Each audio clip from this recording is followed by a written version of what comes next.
So guys, one of the things that we really did poorly on was the questions about graphs and making inferences from those graphs, especially estimations.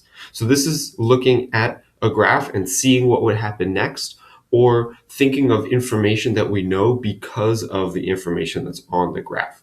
So we're going to do two practice graphs so you can kind of get used to this, and then you're going to see those benchmark questions again on the exit ticket.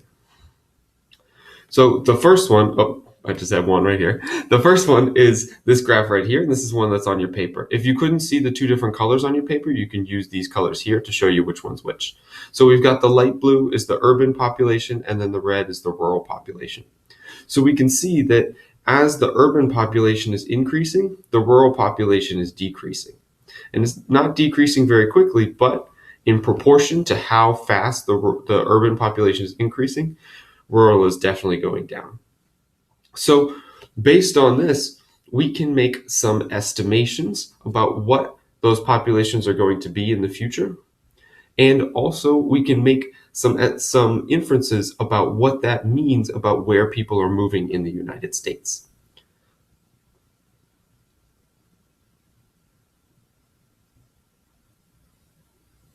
Right. So here, if we're watching this go up, then we can take a guess as to how high it's going to be the next time. And so I can see that it jumped this much this time. That's about, I don't know, a little more than 10 million years, or maybe a little more than 20. So maybe I jump it up a little more than 20 more, and it'd be somewhere up here next time. And let's check it out. There we go. Right.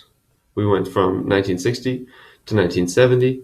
There it is right there at a little over 140. So we went from a little over 120 to a little over 140. Perfect. When they give you estimation questions, make sure that you don't jump too far or jump too little. Look at how much the last jump was, and then do about that for the next one. Make sure your estimate goes all the way over to the side so you're figuring out where it is on the graph. Let's try another one on your own.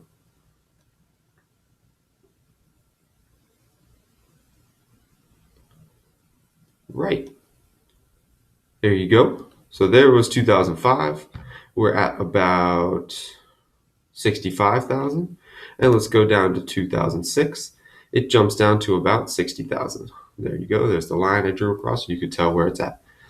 So this is just estimation. You're just taking about the same jump that it was before. Here it went down from about 70 to 65. So we can figure that it's probably going to go from 65 to 60.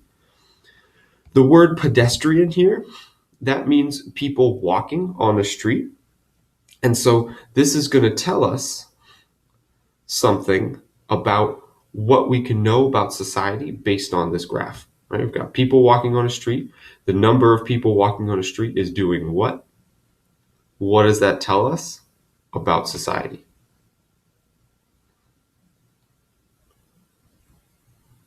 Great. So now it looks like you're ready to take this section of your exit ticket. You have one more thing to do, which is the curriculate on the coastal wetlands. So go to curricula.com and click the coastal wetlands one.